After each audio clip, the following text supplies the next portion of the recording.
Cleaning lady makes millionaire's autistic son speak for the first time. Then she cries. Emily Parker wiped her hands on her apron and knelt beside the boy who was sitting in the corner of the room, hugging his brown teddy bear. It was the third time that morning that Ethan Reynolds had withdrawn, refusing to play with the expensive toys scattered around the house. The 28-year-old cleaner watched the 6-year-old boy rock back and forth, a repetitive motion she had noticed in other children before. "Ethan, can I see your little friend?" Emily asked softly, slowly extending her hand.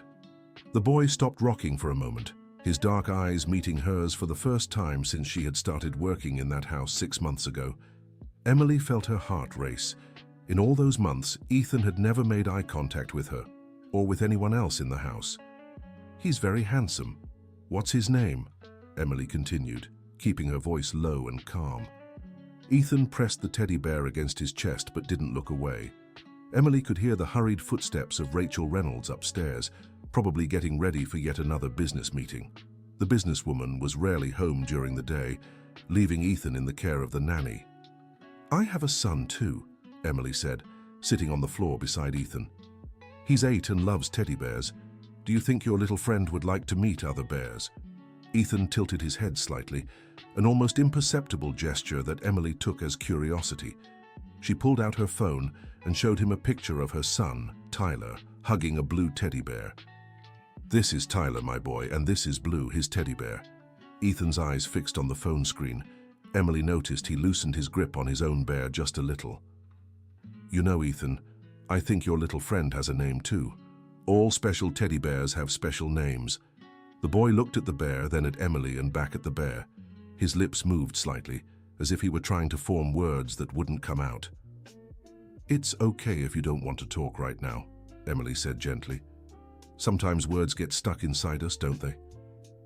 Ethan nodded, surprising Emily. It was the first clear response she had ever seen from him. Just then, they heard footsteps coming down the stairs. Rachel Reynolds appeared in the living room, elegant in her beige pantsuit, her brown hair pulled into a perfect bun. "Emily, have you finished cleaning the living room?" Rachel asked, glancing briefly at her son without really seeing him. "Yes, Miss Reynolds, I was just—" Emily began to explain but was cut off. "Where's Natalie? Ethan should be doing his therapy activities right now."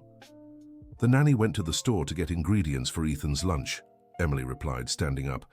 "I can stay with him until she gets back if you'd like." Rachel looked at the expensive watch on her wrist and sighed impatiently. "That won't be necessary. Ethan is fine alone for a few minutes. He's used to it." Emily felt a tightness in her chest hearing that.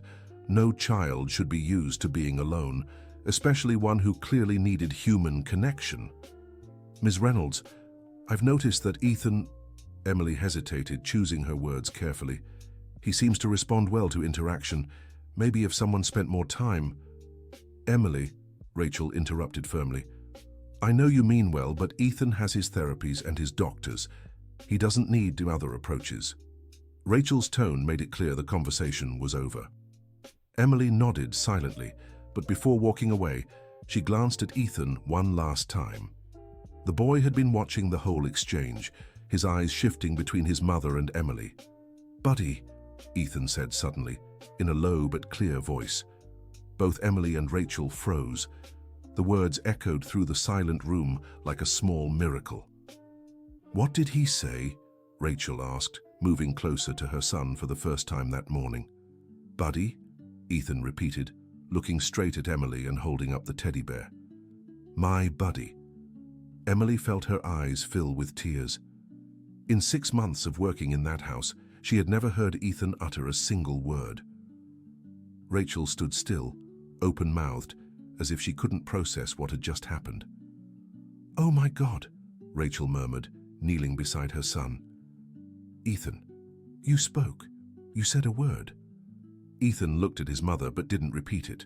Instead, he turned his attention back to Emily, as if waiting for some response from her. "Buddy is a very beautiful name, Ethan," Emily said, her voice trembling with emotion. "It's a strong and special name, just like you." Ethan smiled. It wasn't a big smile, but it was genuine, and it was directed specifically at Emily. Rachel noticed it too, and Emily saw a mix of confusion and something that looked like jealousy flicker across the businesswoman's face. How did you do that?" Rachel asked, slowly standing up. "I didn't do anything special," Emily answered honestly. "I just talked to him, tried to understand what he was feeling." Rachel looked at her son, who had gone back to hugging the teddy bear but kept his eyes alert, watching the two women. It was as if a door had opened, but it was still only slightly ajar. "The doctors said he might never speak," Rachel said, more to herself than to Emily. 5 years of therapies, specialists, expensive treatments, and you get him to talk in 6 months. There was something in Rachel's voice that wasn't exactly gratitude. It was more complicated than that, a mix of hope and resentment that Emily couldn't quite decipher. "Mrs. Reynolds, I grew up caring for children with differences," Emily explained carefully. "My younger sister had some similar challenges. Sometimes it's just about finding the right way to connect." "Your sister?" Rachel asked, genuinely curious for the first time. She didn't speak until she was 8. Today she's a special education teacher. Studied hard, graduated, got her master's. She taught me that every child has their own time and their own way of expressing themselves. Rachel processed this in silence. Emily could see the gears turning in the businesswoman's mind, weighing possibilities and implications. "You're not just a housekeeper, are you?" Rachel finally asked. Emily felt a flush rise to her face. It was a question that stung deeply because it touched on all her insecurities and the reality of her financial situation. "I am a housekeeper, yes, ma'am, but I'm also a mother, a sister, and someone who cares about children. I studied education for 2 years before I had to stop to work. Cleaning pays better and is more flexible than interning at a school." The brutally honest answer made Rachel uncomfortable. It was a reminder of the reality outside her bubble of privilege, one she preferred not to see. "I see," Rachel said, but her tone had changed. It was more distant now, more formal. "Well, I need to go to my meeting. Natalie should be here any minute." Emily nodded, understanding the cue. She picked up her cleaning supplies and headed to the kitchen, but before leaving the room she glanced at Ethan one more time. "Goodbye, Ethan. Take good care of Buddy," she said. "Goodbye, Emily," Ethan replied, surprising everyone again. Rachel stood still, watching her son. 2 words, 2 simple words she had waited 6 years to hear, and they had been directed at the cleaning lady, not her. Emily spent the rest of the morning in the kitchen, but her mind was in the living room with Ethan. She had worked in many homes over the years, cared for many children temporarily, but she had never felt such a strong connection. There was something special about Ethan, something she recognized because she had seen it before. When Natalie, the nanny, finally arrived, Emily heard voices in the living room. Rachel had postponed her meeting to tell the nanny what had happened. "He spoke?" Natalie asked, disbelieving. Ethan actually spoke. 2 words, clear as crystal, Rachel confirmed, and it was with the cleaning lady. "With Emily." Natalie sounded surprised. "I mean, she's very affectionate with him, always talks to him while she's cleaning, but she's the cleaning lady," Rachel finished, and there was a sharpness in her voice that Emily recognized. It was the tone she used when marking territory, when making it clear who was in charge. Emily kept washing the dishes, pretending not to hear the conversation, but every word felt like a small stab. She knew exactly what Rachel was thinking. How could a simple cleaning lady achieve something expensive doctors and specialized therapists hadn't? "Maybe we should talk to Dr. Wilson," Natalie suggested. "He's Ethan's neuropsychologist. He'd know how to interpret this." "Good idea," Rachel agreed. "I'll call him now." Emily finished cleaning the kitchen in silence, her heart heavy. She knew what had happened was special, a moment of real connection, but she also knew Rachel wouldn't see it that way. For a woman like Rachel, control was everything, and losing control, even for something positive, was unacceptable. When Emily finished her work and went to say goodbye, she found Ethan in the living room, quietly playing with building blocks, while Natalie watched TV on the couch. "Ethan," Emily called softly. The boy looked up and smiled at her. It was a small smile, but it was real. "Blue wants to say goodbye," Ethan said, making the teddy bear wave at Emily. "Goodbye, Blue." "Goodbye, Ethan," Emily replied, waving back. Natalie looked up from the TV, startled by the scene in front of her. It was clear Ethan was responding in a way she had never seen before. "Emily," Natalie called as the cleaning lady headed for the door. "What did you do differently today?" Emily stopped and thought about the question. What had she done differently? Nothing, really. She had done exactly what she always did with Tyler when he was sad or frustrated. "I just tried to understand what he was feeling," Emily answered, "and let him know I was really listening." "Listening to what?" "He wasn't speaking." "Sometimes people speak in other ways," Emily explained, "with their eyes, their body, how they hold things. Ethan was telling me about the teddy bear the whole time. I just paid attention." Natalie nodded slowly, but Emily could see she didn't fully understand. It wasn't her fault. Most people didn't. They looked at children like Ethan and only saw the difficulties, the problems to be fixed. Emily saw a smart boy who just needed someone to speak his language. Emily left the Reynolds home with mixed feelings. Part of her was overjoyed by Ethan's progress. Another part of her was worried about the consequences. She knew people like Rachel Reynolds. For them, accepting help, especially from someone they considered socially inferior, was nearly impossible. As she waited for the bus, Emily thought about her own life. She woke up every day at 5 in the morning, got Tyler ready for school, worked at 3 different houses, and still found the energy to help her son with his homework at night. It wasn't an easy life, but it was hers, and she took pride in what she had built. Her phone buzzed. It was a message from her sister, Jessica. "How was work today? Did you get to talk to that boy?" Emily smiled. Jessica was the only one who truly understood her passion for helping special needs children. She typed back, "He spoke, Jess. 2 words. It was beautiful." The reply came almost instantly. "Really? That's wonderful. Was his mother happy?" Emily hesitated before answering. How could she explain Rachel's complicated reaction in a text? "It's complicated. I'll tell you at home." The bus arrived, packed as usual during the evening rush. Emily found a standing spot in the back and held tight to the railing as the vehicle swayed through the streets of New York City. She closed her eyes and relived the moment when Ethan said "buddy" for the first time. The pure joy in his eyes, the way he trusted her enough to share something so important. But there was more. Ethan hadn't just spoken. He had chosen to speak to her specifically.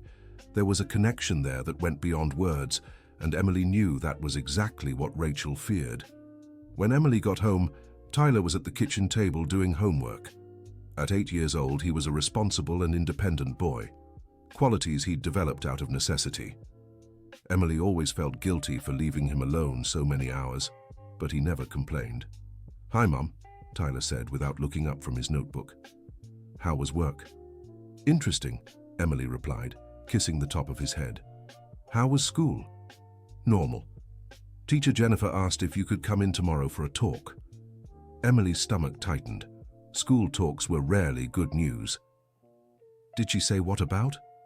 "No, just that it was important." Emily sighed. Another complication in a life already full of them. She poured herself some coffee and sat beside her son. "Tyler, you know I love you, right?" Tyler stopped writing and looked up at her with his dark eyes, so much like her own. "Of course, Mom. Why are you asking that?" "Sometimes I worry if you understand just how important you are to me." Tyler smiled, a smile that melted Emily's heart. "I know, Mom. And you're important to me, too. We're a team, remember?" Emily laughed, recalling when she'd first said that to Tyler after his father had left them. "We're a team now, Tyler. You and me against the world." "That's right," Emily said. "You and me against the world." They spent the evening as they always did, Tyler finishing homework while Emily made dinner, then watching a little TV together before bed. It was a simple routine, but it was theirs. That night, though, Emily had trouble falling asleep. She couldn't stop thinking about Ethan and the look on Rachel's face when the boy spoke. There was something there that unsettled her, a feeling that things were about to get complicated. She was right. The next morning, when Emily arrived at the Reynolds house, Rachel was waiting for her at the door.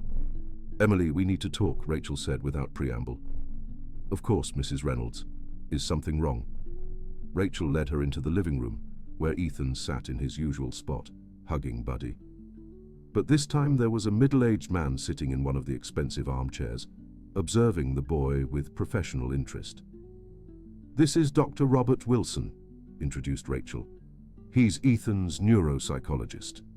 Dr. Wilson stood up and extended his hand to Emily. He was an elegant man, well-dressed, with the kind of presence that commanded immediate respect. "Pleasure to meet you, Emily. Rachel told me about yesterday's incident."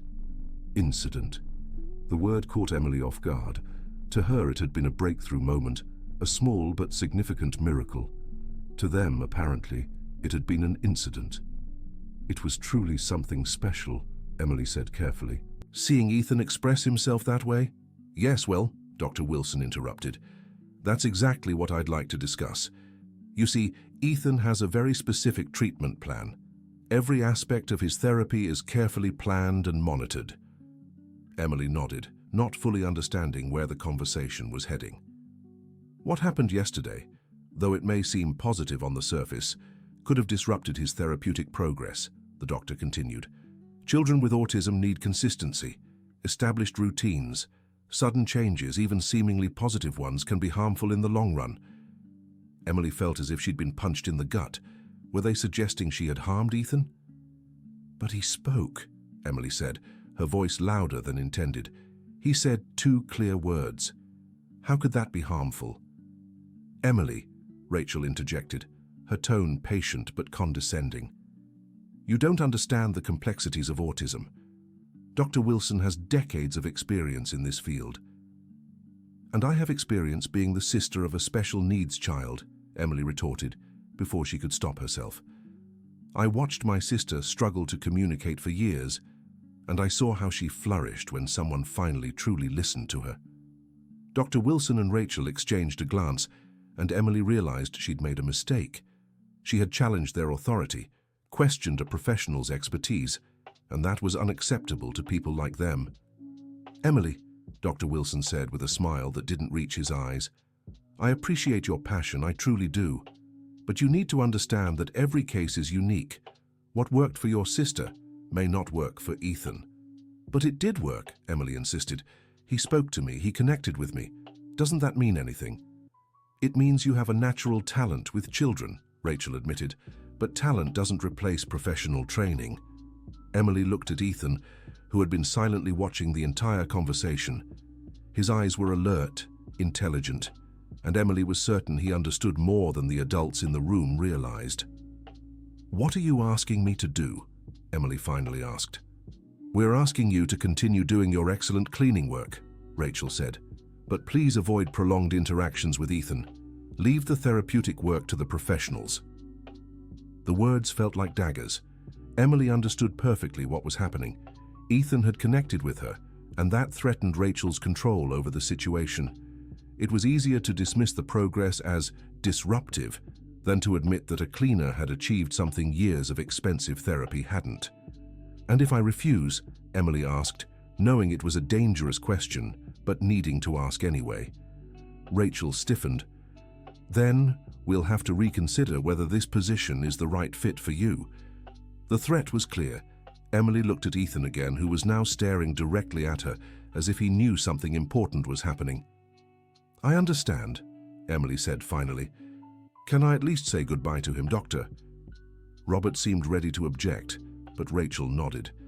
Emily knelt beside Ethan, who immediately showed her the teddy bear. "Buddy wants to say hi to Emily," said Ethan, surprising everyone in the room. Dr. Wilson leaned forward, interested despite himself. It was obvious Ethan was making progress in communication, but he was directing that communication specifically to Emily. "Hi, Buddy," replied Emily, her voice trembling slightly. "You take good care of Ethan for me, okay?" Ethan nodded seriously. "Emily comes back tomorrow?" The question broke Emily's heart. How do you explain to a 6-year-old the complexities of the adult world? How do you say she was being forced to step away just as he was starting to open up? "I'll still be working here," Emily said carefully. "But maybe we won't be able to talk as much as today."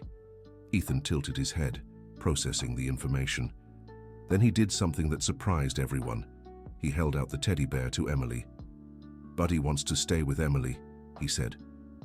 "No, sweetheart," Emily said gently, pushing the bear back. "Buddy stays with you. He's your best friend." "Emily is friend too," said Ethan with a clarity that made Dr. Wilson grab a notepad and start scribbling furiously. "I am your friend too, Ethan. I always will be." Emily stood up and left the room without looking at Rachel or Dr. Wilson. She had work to do, and a desperate need to be alone to process what had just happened. She spent the rest of the morning cleaning on autopilot, her mind spinning in circles.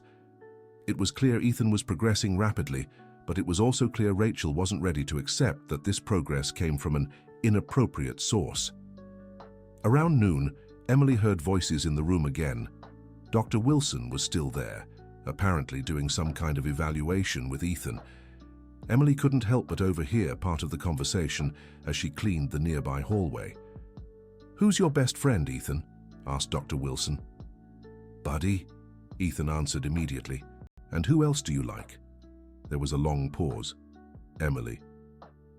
"And your mommy? Do you like mommy?" Another pause, even longer. "Mommy works." Emily's heart ached.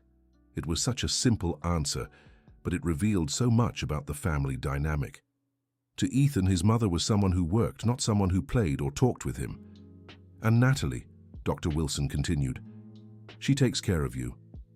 "Natalie watches TV," Ethan replied matter-of-factly. Dr. Wilson took more notes. Emily could imagine what he was writing. The child is clearly capable of making complex social observations, has clear relational preferences, and is demonstrating functional verbal communication skills. "Ethan," Dr. Wilson finally said, "would you like Emily to play with you more often?" "Yes," Ethan answered without hesitation. Emily closed her eyes and leaned against the wall.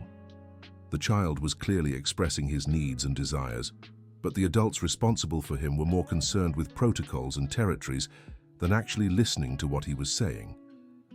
After Dr. Wilson left, Rachel sought Emily out in the kitchen. "We need to talk again," she said, but her tone was different now, less confrontational, more confused. "Yes, ma'am."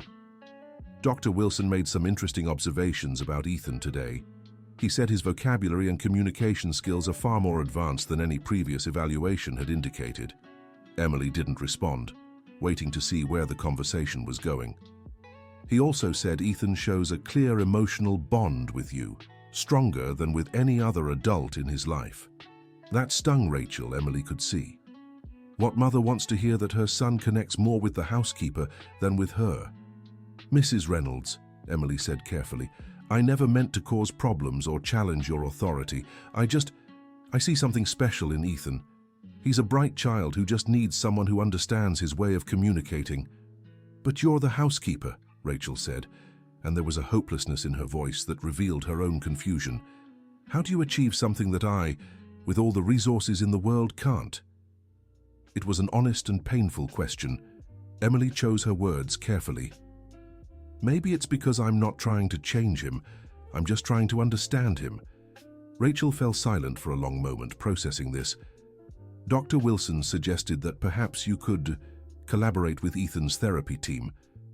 Not as a therapist, of course, but as an informal consultant. Emily felt a spark of hope. What would that mean? You'd continue with your normal duties, but also spend designated time with Ethan under Natalie's supervision. Dr. Wilson wants to document your interactions, see if he can identify specific techniques that could be incorporated into the formal treatment plan. It was a compromise, Emily realized.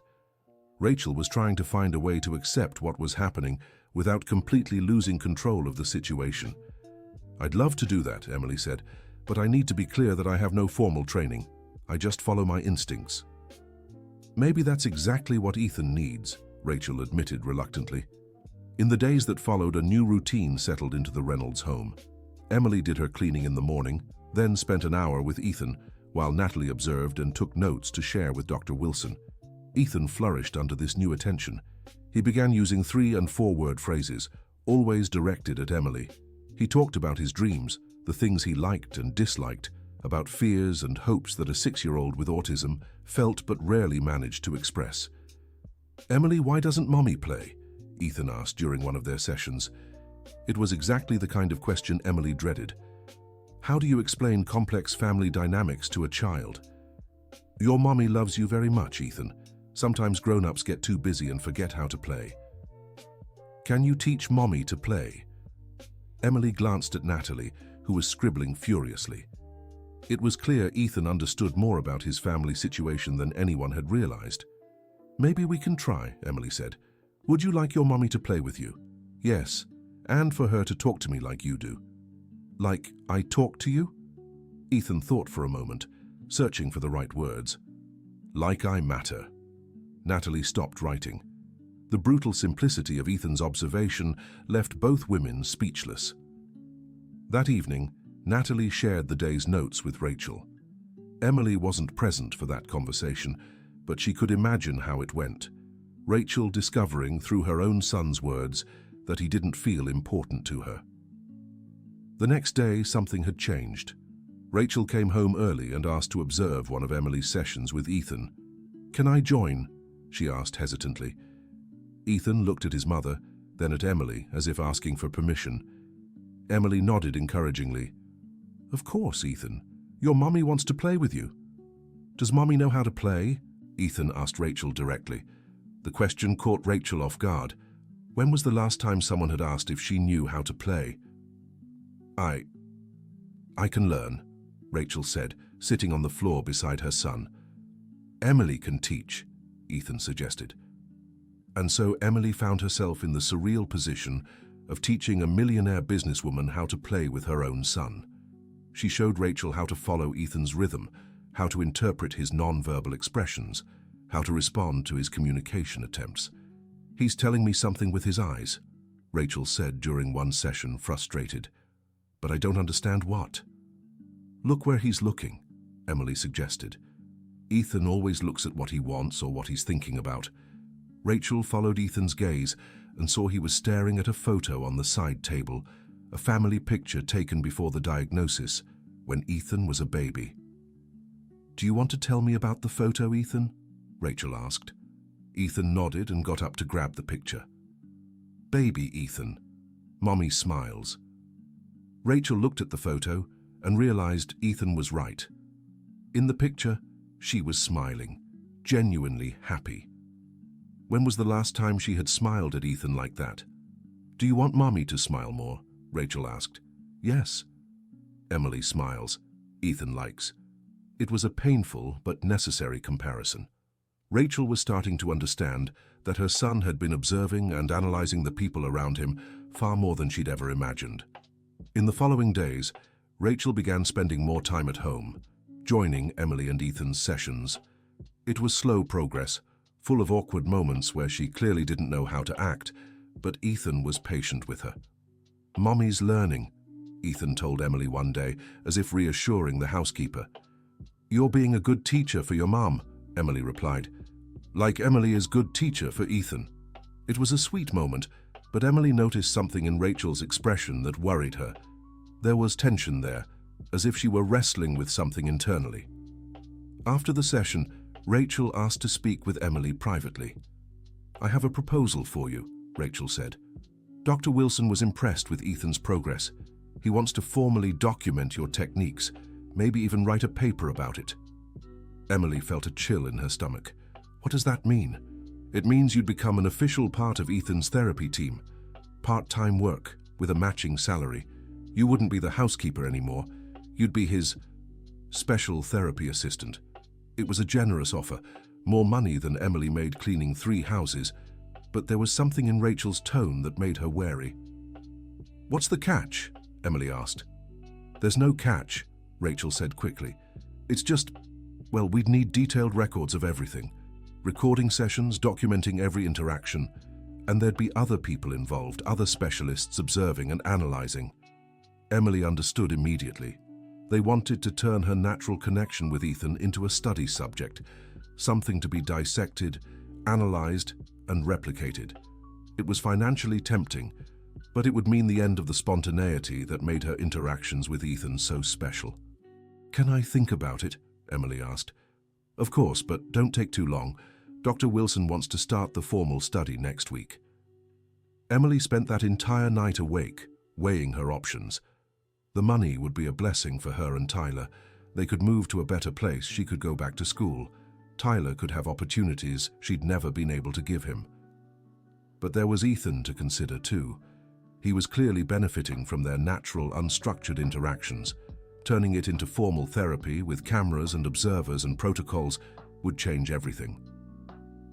The next morning, Emily arrived at the Reynolds house determined to accept the offer. Financial stability was too important to risk over abstract principles.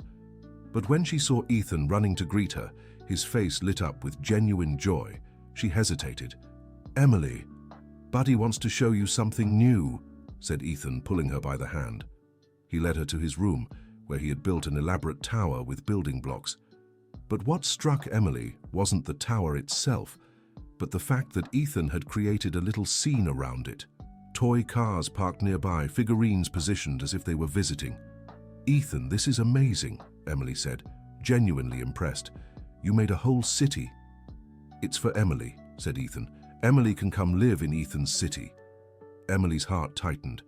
The innocence of the offer, the pure desire of a 6-year-old to keep his favorite person close, was both beautiful and painful.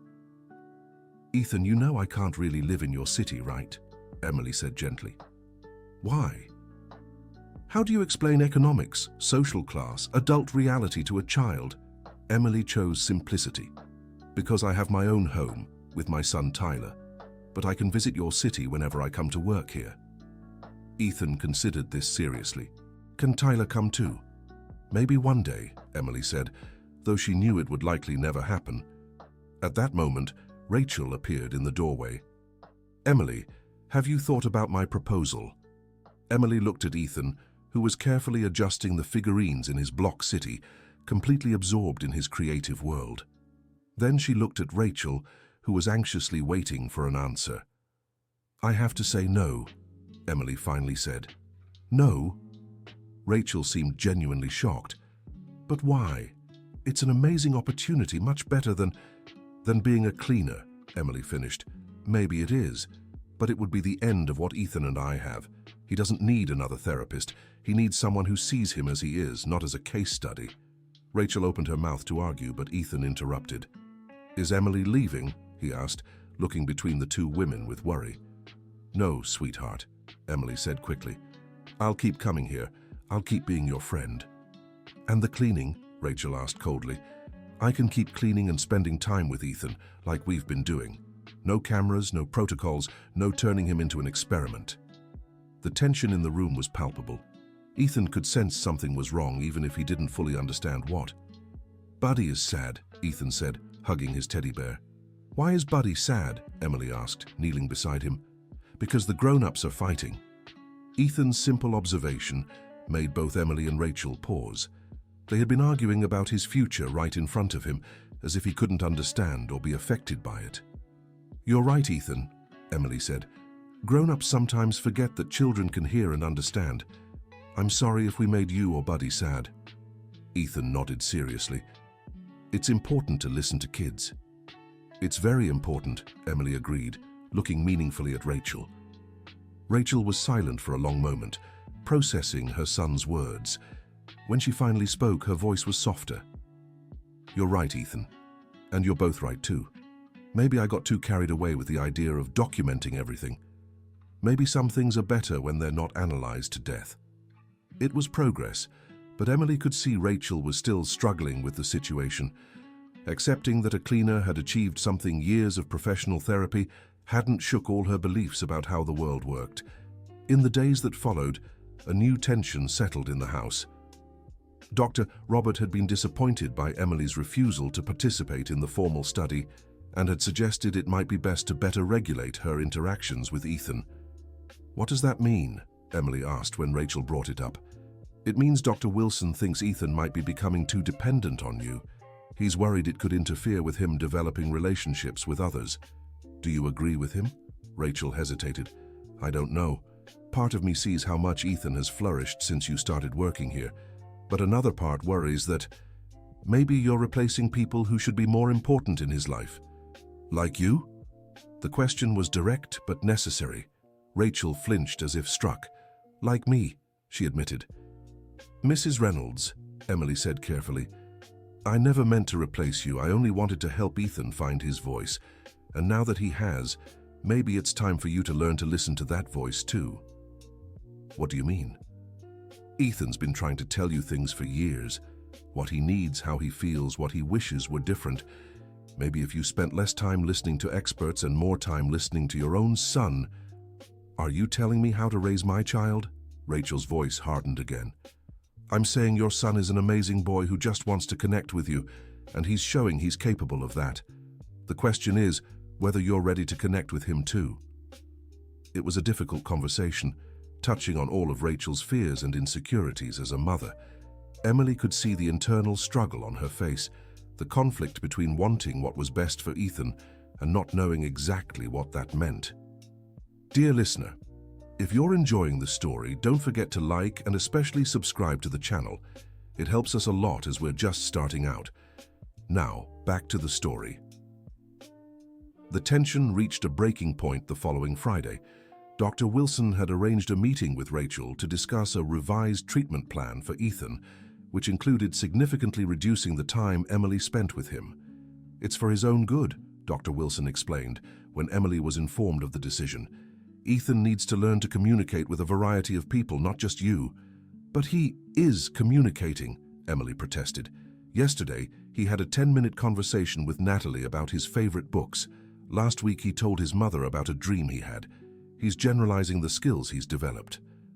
Yes, but the initial communication is still primarily directed at you. That creates a dependency that could become problematic. Emily wanted to argue further, but knew it was pointless. Dr. Wilson had made his decision based on theories and protocols, not the reality of what was happening with Ethan. When it came time to tell Ethan about the change, Emily felt as though she were about to break a child's heart. Ethan, she said, kneeling beside him in the living room, I need to tell you something important. Ethan stopped playing and gave her his full attention, something that still amazed Emily with its intensity.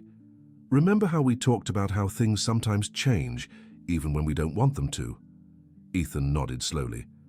Well, starting next week, I'll still come here to work, but we won't be able to spend as much time playing together. Why? The question was simple, but filled with confusion and sadness. How do you explain medical policies and power dynamics to a 6-year-old? The doctors think it would be good for you to learn to talk with other people too. I already talk to other people, Ethan said logically. I talk to Mommy now. And with Natalie. And with you. Ethan's flawless logic made the situation even harder. He was right, of course. He was communicating with other people. The decision to limit his time with Emily wasn't based on the reality of his progress, but on abstract theories about dependency. You're right, Ethan. You're talking to everyone, and that's wonderful. Then why can't I talk to Emily too? Emily felt her eyes fill with tears. How do you break a child's heart with explanations even she didn't fully understand? You can talk to me, she finally said, just not as much as before, but I'll always be your friend, and Buddy will always be welcome to tell me things. Ethan looked at the little bear, then back at Emily. Buddy is confused. I know I'm confused too. Sometimes grown-ups make decisions that don't make much sense. Like when Mommy wants me to eat broccoli. Despite everything, Emily laughed. Exactly like when your mommy wants you to eat broccoli. Ethan smiled too, but there was still sadness in his eyes. Emily, can you promise me something? Of course. What do you want me to promise? That you won't forget Ethan, even if you can't play much. Emily's heart broke. Ethan, I will never ever forget you. You're one of the most special people I've ever met. And Emily is special to Ethan too. It was a goodbye disguised as a promise, and they both knew it. The following Monday, the new routine took effect. Emily did her cleaning as usual, but her interactions with Ethan were limited to polite greetings and small talk. Dr. Robert Wilson had instructed Natalie to step in if the conversations went on too long or got too personal. The effect on Ethan was immediate and devastating. He regressed to many of his old behaviors: rocking, avoiding eye contact, minimal communication. It was like watching a flower close up. Buddy is sad, Ethan told Natalie on the third day of the new routine. Why is Buddy sad? Natalie asked, following the protocol of encouraging communication. Because Emily can't play. Natalie dutifully noted the response, but Emily could see in her eyes that she too was questioning the wisdom of the new approach. The worst part was that Emily could see Ethan trying to connect with her when he thought no one was looking. He'd hold the little bear toward her, as if Buddy were trying to start a conversation. He'd position himself where she was cleaning, clearly wanting to interact but respecting the new rules he didn't understand. By the end of the first week, Rachel was visibly upset by the change in Ethan's behavior. He's barely spoken to me this week, she confessed to Emily. He was making so much progress, and now it's like we've gone back to square one. Maybe, Emily suggested carefully, you could reconsider the new approach. Dr. Robert says it's normal, that Ethan is going through an adjustment period and will soon start communicating with others like he did with you. And how long is that supposed to take? A few weeks, maybe a few months. Emily looked through the kitchen window to the yard where Ethan sat alone on the swing, hugging Buddy, gently rocking. He looked so small and lost. Mrs. Reynolds, Emily said impulsively, can I make a suggestion? Rachel nodded. What if you tried using some of the techniques you learned from watching our sessions? You can connect with Ethan the same way. He's shown he's capable of it.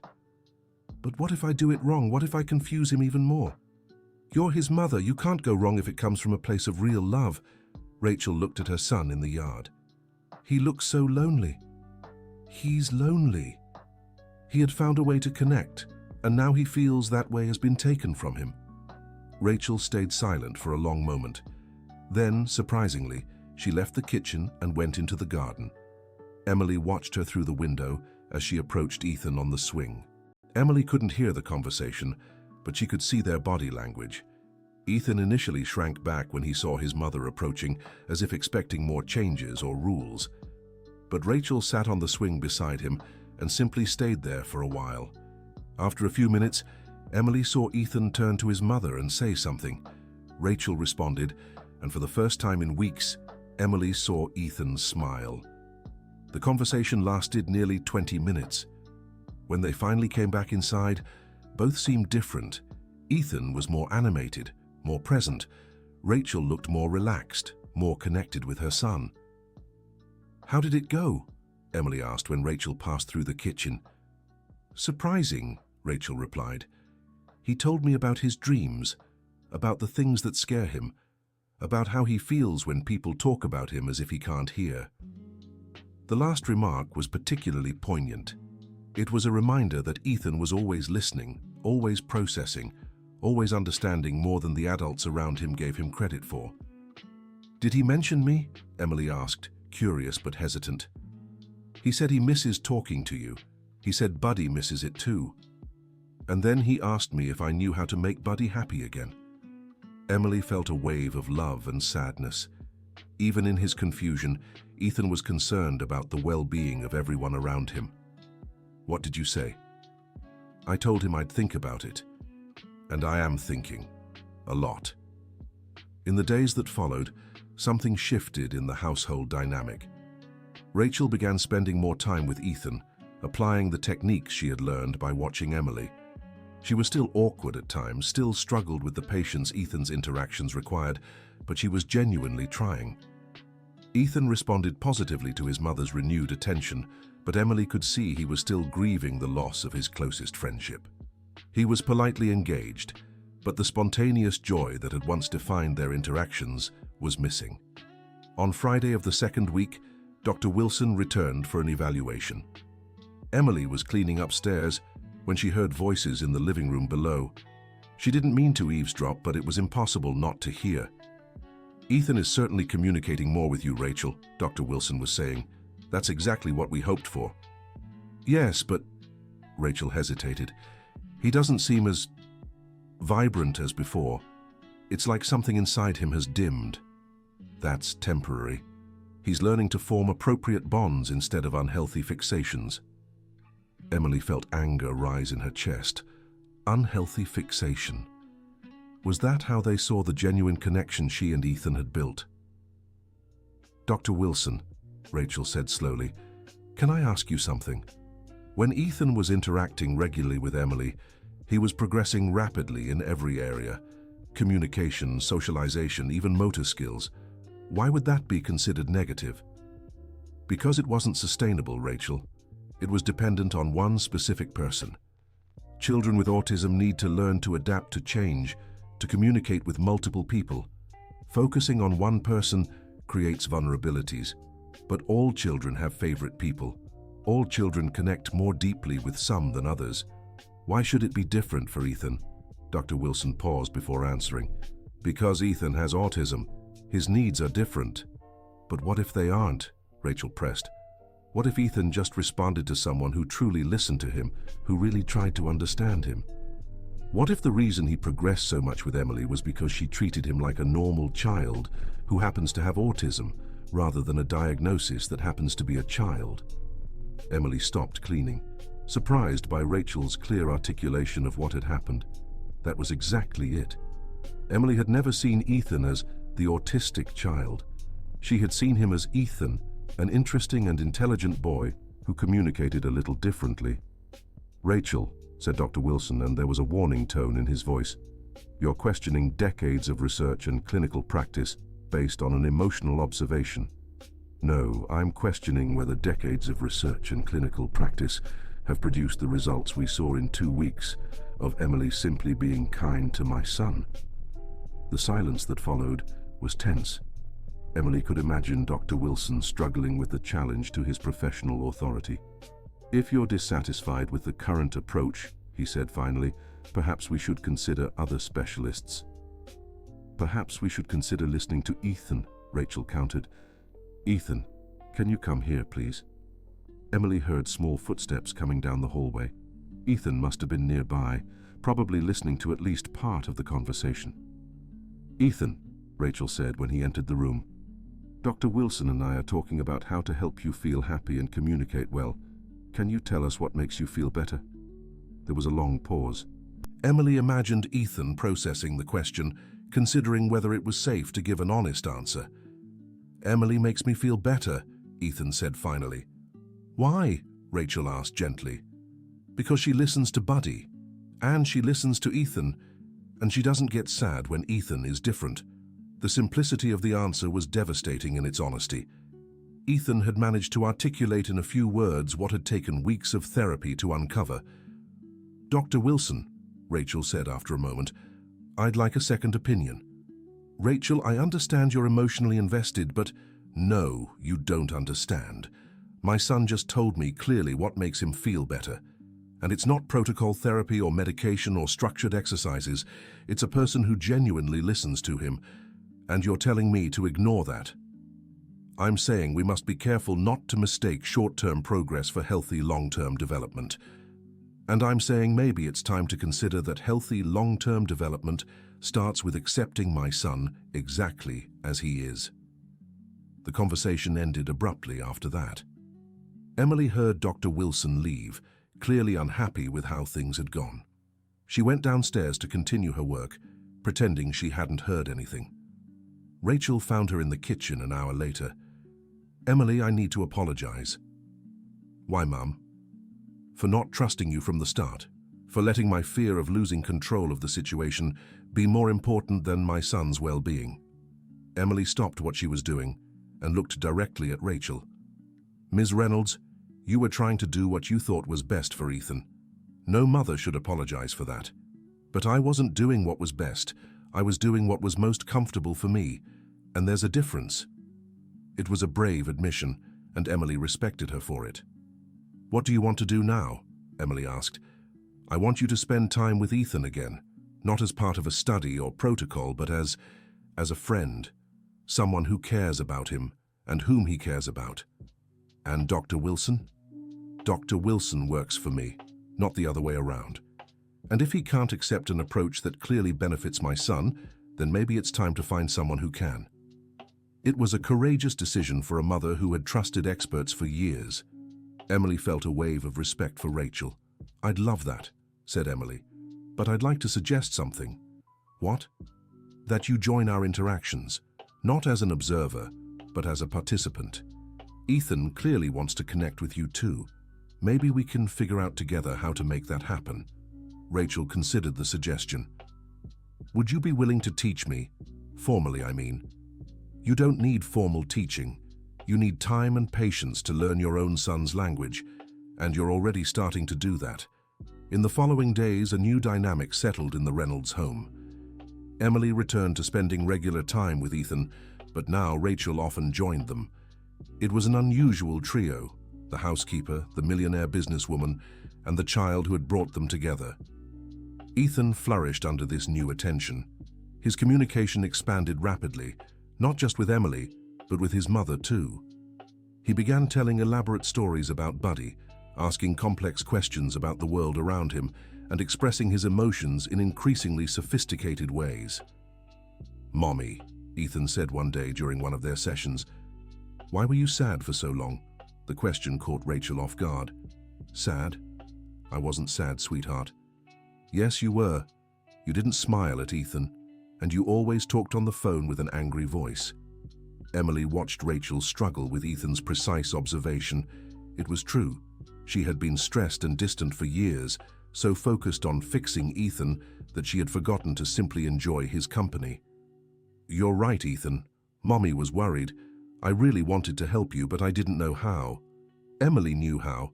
Emily knew how. And now Mommy is learning too." Ethan nodded seriously. "It's nice when Mommy isn't sad." "It's nice when Ethan talks to Mommy," Rachel replied, tears in her eyes. Emily watched the interaction with satisfaction. This was what she had hoped for from the beginning, not to replace Rachel in Ethan's life, but to help build a bridge between mother and son. But things are never simple, and soon new challenges arose.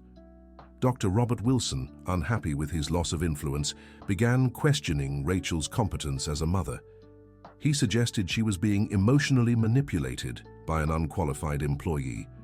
He threatened to contact Child Protective Services, Rachel told Emily, visibly shaken. Said I was putting Ethan at risk by ignoring professional medical advice. Emily felt her blood run cold.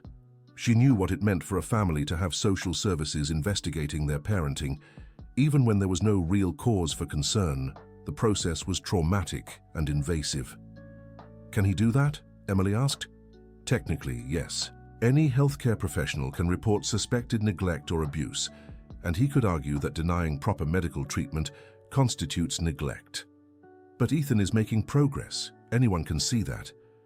"I know, but Dr. Wilson has decades of experience and impressive credentials. I'm just a single mom trying to do what's best for her son." The vulnerability in Rachel's voice touched Emily deeply. For the first time, she saw past the businesswoman's confident facade to the insecure woman beneath. "Mrs. Reynolds," Emily said firmly, "you're not just a single mum. You're Ethan's mother, and you know your son better than any expert. Trust that." "But what if I'm wrong? What if I'm causing long-term harm?" "Look at him," Emily said, pointing to Ethan, who was in the room building an elaborate city with blocks while narrating a complex story to Buddy. "Does he look like a child being harmed?" Rachel observed her son for a long moment. Ethan was clearly thriving. His communication had expanded exponentially, his social skills were developing, and for the first time in years, he seemed genuinely happy. "No," Rachel finally said. "He looks like a child who's finally found his voice. Then trust that, and if you need professional support, find someone who sees Ethan the way you and I do, as an amazing child who just needs to be understood." Rachel nodded, but Emily could see she was still worried. Dr. Wilson's threat had shaken her newfound confidence. In the days that followed, the tension in the house was palpable. Rachel was constantly anxious, checking and rechecking every interaction with Ethan, documenting his progress obsessively as if she needed to prove something to an invisible judge. Ethan, sensitive as ever to the emotions of the adults around him, began showing signs of stress too. He asked more questions about why his mother was worried, why there were so many whispered conversations, why Emily sometimes seemed sad. "Buddy wants to know if he did something wrong," Ethan told Emily during one of their sessions. Why does Buddy think that? Because everyone's worried, and when grown-ups are worried, it's because kids did something wrong. Ethan's logic broke Emily's heart. He was internalizing the adult's tension and taking responsibility for it. Ethan, Emily said, kneeling to meet his eye level. You didn't do anything wrong, neither you nor Buddy. Grown-ups sometimes get worried for reasons that have nothing to do with you. Then why is everyone sad? How could she explain medical politics, professional egos, and power struggles to a 6-year-old? Sometimes grown-ups disagree about the best way to help a child. It's not because the child did something wrong, it's because the grown-ups have different ideas. Ethan processed this carefully. Like when Mom wants me to eat broccoli, but Natalie says I can have carrots instead? Exactly like that, Emily said, impressed by his perfect analogy. And what happens when grown-ups can't agree? It was a question Emily was asking herself too. Well, I hope they talk and find a solution that's good for everyone. What if they can't? Emily hesitated. Then the person who cares about you the most will make the final decision. Does Mom care about me? Your mom loves you more than anything in the world, Ethan. Ethan nodded, seemingly satisfied with the answer. But the conversation left Emily uneasy. If the situation with Dr. Wilson escalated, what would the consequences be for Ethan and for her? The answer came sooner than expected. The following Thursday, when Emily arrived at work, she found Rachel in the kitchen with a grim expression. Dr. Wilson called Child Protective Services, Rachel said without preamble. They're doing an evaluation visit next week. Emily felt as if the floor had vanished beneath her. What does that mean? It means a social worker will come here, interview Ethan, assess our home environment, and determine if my care for him is adequate. But that's ridiculous. Anyone can see Ethan is doing well. I know, but the process has to run its course, and Dr. Wilson has considerable influence in the medical community. His opinion will carry weight. Emily sank heavily into a kitchen chair. What are you going to do? I'll fight, Rachel said firmly. I'll document every moment of Ethan's progress. I'll get statements from others who've interacted with him. I'll prove he's thriving. What about me? Rachel hesitated. Emily, I need to be honest. Dr. Robert made specific statements about your influence on the situation. He suggested you might be interfering with Ethan's proper medical treatment. You want me to stop coming here? The question came out more painful than Emily intended. I don't want to, but it might be necessary temporarily to protect Ethan. Emily understood the logic, but it didn't make the situation any less devastating. After months of building a relationship with Ethan, after watching him blossom and grow, now she might be forced to step away again. When? After the social worker's visit. If she determines there are issues, I may need to make changes to keep custody of Ethan. The weight of the situation settled over them both. This was no longer just about different therapeutic approaches. It was about a child potentially being taken from his home because of power struggles between adults. Can I talk to Ethan about this? Emily asked. Do you think you should? I think he deserves to know changes might be coming. He's more perceptive than anyone realizes. He already senses something's wrong. Rachel considered this. Maybe you're right, but how do we explain it without scaring him? The same way we explain everything to Ethan, with honesty, but in a way he can understand. They found Ethan in the living room, building something elaborate with his blocks, while murmuring a continuous conversation to Buddy. When he saw the two women approaching, he stopped and studied them carefully. Ethan, Rachel said, sitting on the floor beside him. Emily and I need to talk to you about some changes that might happen. Ethan placed Buddy in his lap and gave them his full attention. Remember how we talked about how adults sometimes disagree on the best way to help a child? Emily began. Ethan nodded. Well, some adults think the way your mom is caring for you isn't the right way, so they're sending a special person to visit and see how you're doing. A bad person? Ethan asked worriedly. No, not a bad person, Rachel assured him quickly. Someone who wants to make sure all children are happy and safe. She'll ask you questions, and you can answer honestly. What if I say I'm happy? Then you should say that, Emily replied. Always tell the truth about how you feel. Ethan thought carefully. And then we hope the special person sees you're okay and lets everything stay as it is, Rachel said. What if she doesn't? It was the question they'd all been dreading. Emily and Rachel exchanged glances, neither wanting to answer. Then your mum will fight to keep you with her, Emily finally said. Because you belong here, with people who love you. Ethan nodded solemnly. Buddy thinks everything will be okay. I think so too, Rachel said, though her voice trembled slightly. The next week passed in a haze of anxious preparation. Rachel hired a family law attorney. She compiled extensive documentation of Ethan's progress. She even gathered statements from Natalie and other professionals who had observed Ethan's development. Emily continued working at the house, but the atmosphere was tense. Ethan could sense the adult's anxiety and was clearly stressed, though he tried to hide it. Buddy's nervous about the visit, he told Emily the night before the evaluation. Why is Buddy nervous? Because what if the special person doesn't like Buddy? What if she thinks Buddy isn't a good bear? Emily realized Ethan was projecting his own fears onto the stuffed animal. Ethan, the special person won't judge Buddy. She just wants to meet you and see how you're doing. But what if I say the wrong thing? There's no wrong thing to say. There is only your truth. And your truth is that you are a smart and caring child who is happy at home with your mommy. Ethan seemed somewhat comforted, but Emily could see he was still worried. On the day of the visit, Emily arrived early to do some extra cleaning around the house, wanting everything to be perfect. Rachel was visibly nervous, checking and rechecking minor details. The social worker, Miss Thompson, arrived promptly at 10 in the morning. She was a middle-aged woman with a professional yet kind demeanor. Emily greeted her politely before stepping away to another part of the house, wanting to give space for the evaluation. But even from upstairs, she could hear parts of the conversation. Miss Thompson asked questions about Ethan's routine, his education, and his medical care.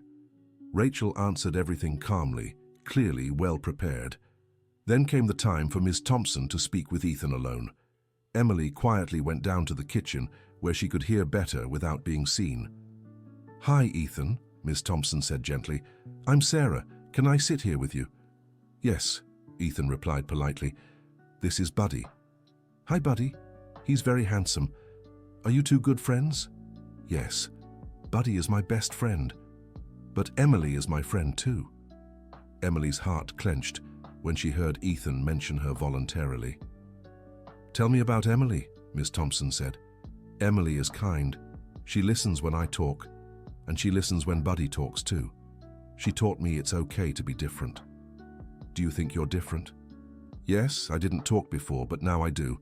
Emily helped me find my words. And your mommy? What's she like? Mommy works a lot, but now she plays with me too. Emily taught Mommy how to play. Are you happy at home, Ethan? Yes, I like my home. I like Mommy. I like Emily. I like Buddy. Has anyone ever hurt you or made you feel bad?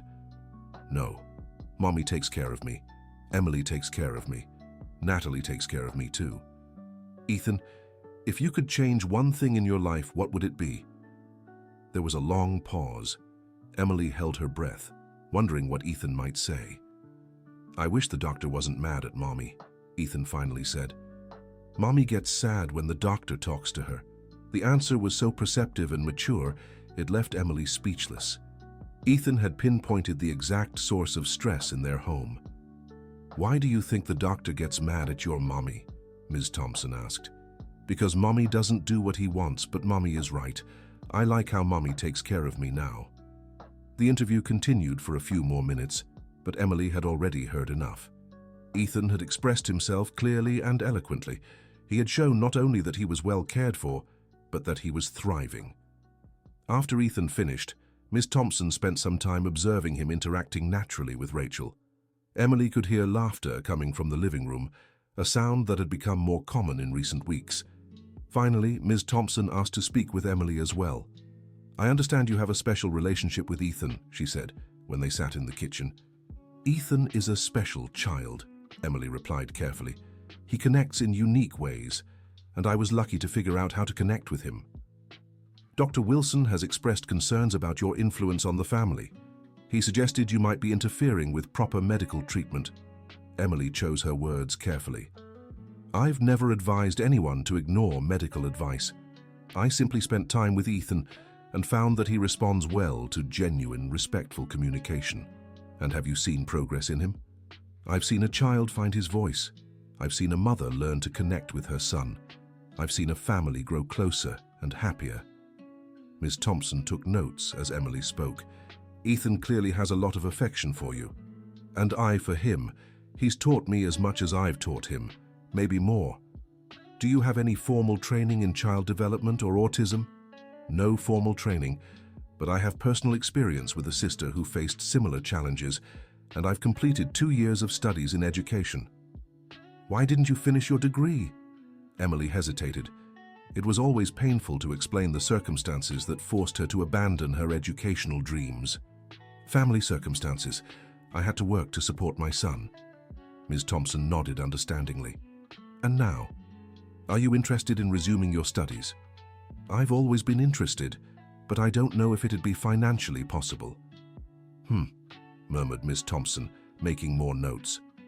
The evaluation ended with Ms. Thompson observing another play session between Ethan, Rachel, and Emily.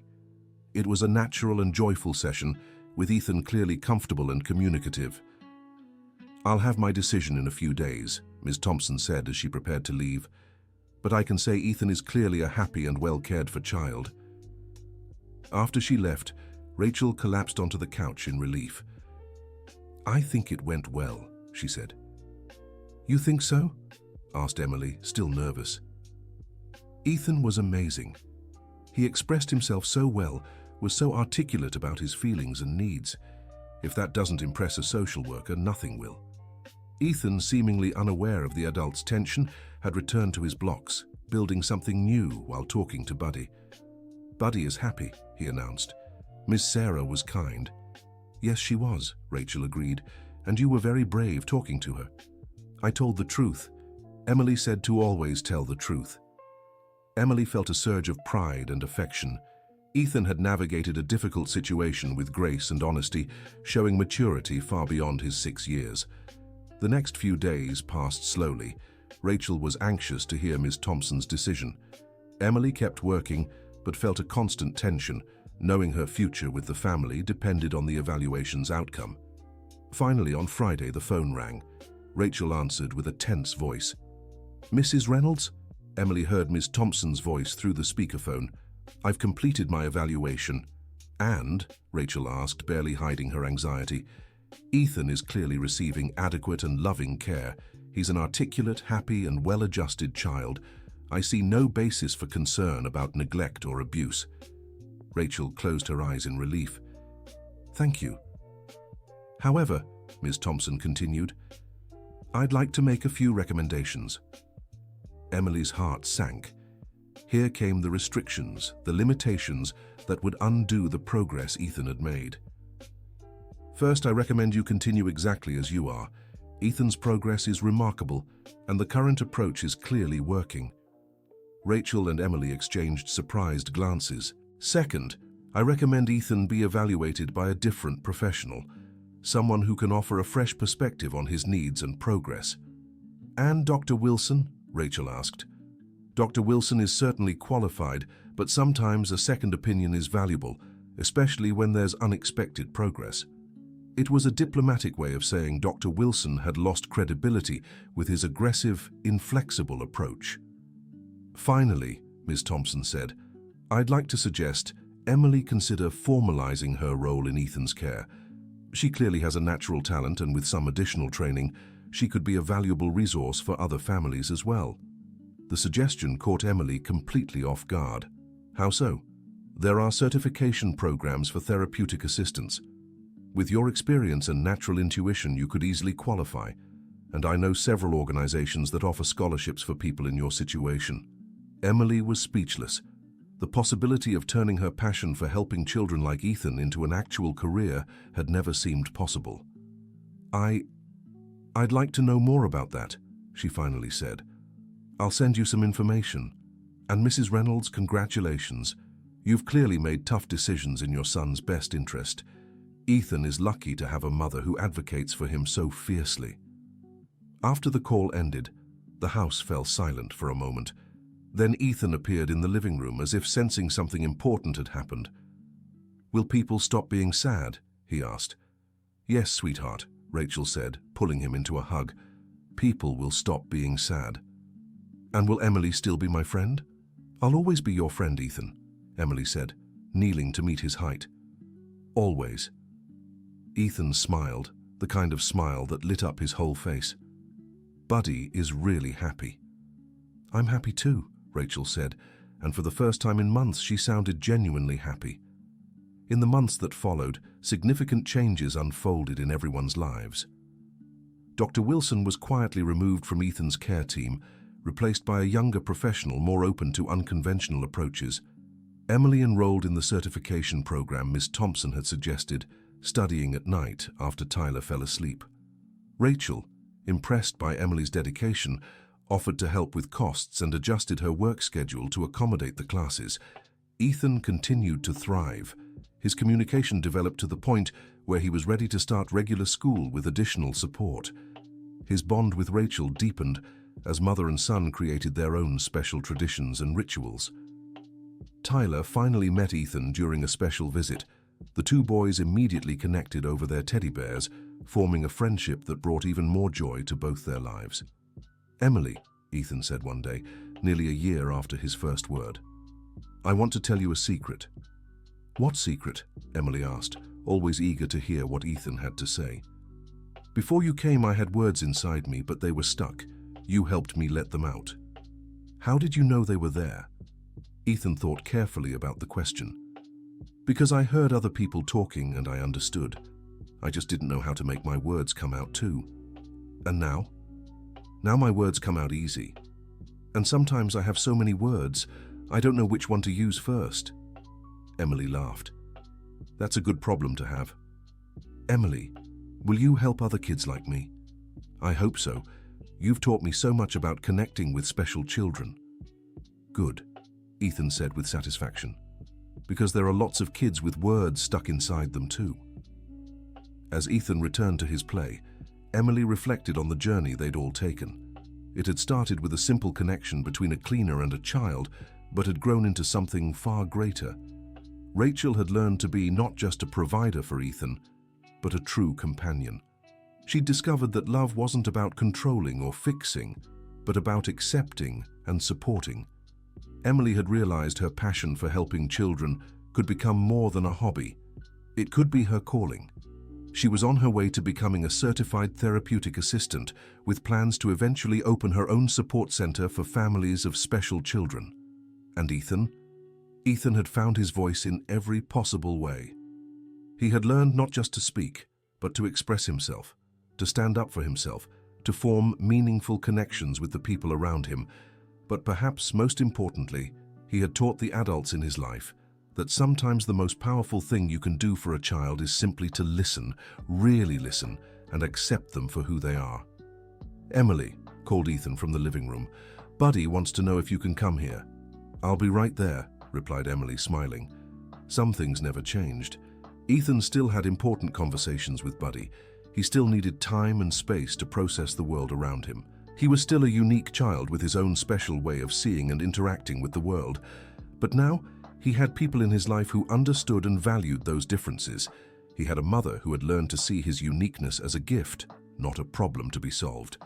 He had a friend who had recognized his potential from the very beginning. And he had a voice, not just to speak words, but to express his thoughts, feelings, dreams, and fears. A voice that had always been there, just waiting for someone who knew how to listen. When Emily entered the room, Ethan was carefully arranging his blocks into precise rows, an activity that still calmed him when he felt overwhelmed. "Buddy was wondering," Ethan said without looking up from the blocks, "if you're happy when you come here." "I'm very happy when I come here," Emily answered honestly. "Why?" "Because I'm happy when you're happy, and Mommy is happy too. And when everyone's happy, Buddy is happy." It was a simple but profound observation. Ethan had articulated something many adults struggle to understand, that happiness is often collective, something we create and share together. "Ethan," Emily said, sitting beside him on the floor, "thank you." "Why?" "For teaching me so much about friendship, and about listening, and about seeing people for who they really are." Ethan finally looked up from the blocks and smiled at her. "Emily, you didn't have to learn those things, you already knew." "How do you know that?" "Because you saw me before I could talk. You saw me when other people only saw the problems." Ethan's simple wisdom left Emily speechless once again. At 6 years old, he had managed to articulate something profound about the nature of acceptance and unconditional love. "You're very wise, Ethan. Buddy is wise too. He told me you always knew how to listen. It's just that other people didn't know how to talk." It was a perfect reversal of the traditional perspective. Instead of seeing Ethan as the one who needed to learn to communicate, he was suggesting that it was others who needed to learn to communicate with him. Just then, Rachel arrived home from work. Ethan immediately ran to greet her, a routine that had developed over the past few weeks. "Mommy!" he shouted, jumping into her arms. "Emily and Buddy and I had a very important talk." "About what?" Rachel asked, gently swaying him. "About how people learn to listen." Rachel glanced at Emily with an amused expression. "And what did you decide about that?" "We decided that some people already know how to listen," Ethan said seriously, "like Emily, and some people need to practice. Like you practiced, Mommy." "And how am I doing with my practice?" Rachel asked. Ethan considered the question carefully. "Really good. You hardly need to practice anymore." Rachel laughed, a genuine, joyful laugh that filled the room. "Thank you, Professor Ethan." "You're welcome, Mommy. Buddy thinks you're doing well too." As Emily watched the interaction between mother and son, she felt a deep sense of satisfaction. It had been a long and sometimes difficult journey, but they had arrived at a place of true connection and understanding.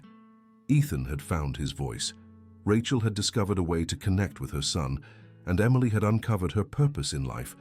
But more than that, they had built a small community based on acceptance, mutual respect, and genuine love. It wasn't perfect, no family is, but it was real, authentic, and full of possibilities. "Emily," said Ethan, turning to her with his bright, intelligent eyes, "Buddy wants to know if you can teach us more words tomorrow." "What kind of words?" "Words for feelings we don't know how to name yet." It was such a typical request from Ethan, deep, specific, and brimming with curiosity about the complex emotional world around him. "I'd love to teach you more words for feelings," Emily said. "In fact, I think you might have some words to teach me too." "Like what?" "Like the word for when you're so happy you want to share that happiness with everyone." Ethan thought for a moment. "I don't know if there's a word for that. Maybe we could make one up." "Maybe we could," Emily agreed. And as the three of them sat in the living room, beginning to invent words for feelings that had no names yet, Emily thought about how life could surprise you. She had come to that house as a cleaner, thinking she was just dusting furniture and tidying rooms. Instead, she had found an extraordinary child who had changed her life, a mother who had learned to love more deeply, and a family that had become part of her own. Ethan was right, as always. Some people already know how to listen. Others need to learn. But when we finally connect, truly connect, we create something magical.